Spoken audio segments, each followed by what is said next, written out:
İzlədiyiniz kadrlar Voronejdə Rusiyanın Federal Təhlükəsizlik Xidmətinin əməkdaşları regionun ən nüfuzlu Alekseyevski bazarının şərikli sahibi Yusif Xəlilovu, Yekaterinburqdakı Azərbaycan diasporunun lideri Şahil Şıxlinskini və onun oğlu Mutfala Şıxlinskini, həmçinin Lukoil şirkətlər qrupunun Uraldakı İstehsalat Birliyinin rəhbəri Əhməd Hacıyevi saxlayıblar ötən gün. Bu daha bir Azərbaycanlı iş adamının saxlanılması da hansı ki Alekseyevski bazarının şərikindən gedir söhbət və Rusiyanın kütləvi informasiya vasitələri bununla bağlı məlumatlar yayıblar. İnternetdə xüsusi təyinatların Xəlilovun malikanəsinə basqın edərək onu üzü üstə yerə yıxdığı görüntülər də yayılıb və gördüyünüz kimi, yəni o görüntülər bundan ibarətdir. Amma adamların heç bir suçu yoxdur nəticə itibarilə.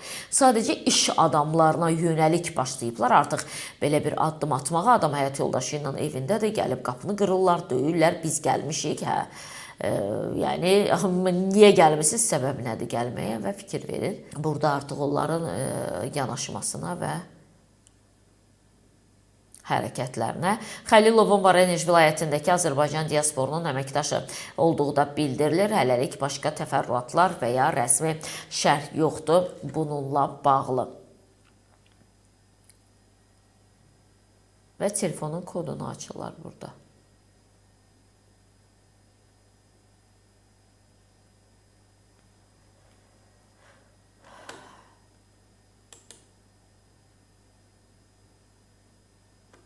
Ən son yazışma kimdəndir, ona baxırlar.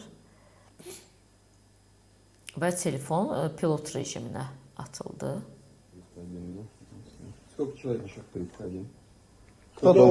Pilot rejiminə, daha doğrusu samolyot rejiminə atıldı. Və artıq kim istəsə zəng eləyə bilməyəcək, kim istəsə zəng eləyə bilməyəcək bu adam. İndi artıq bununla bağlı belə daha konkret və ətraflı məlumatlar yoxdur. Olacaqsa təbii ki, sizin diqqətinizə də çatdıracağıq.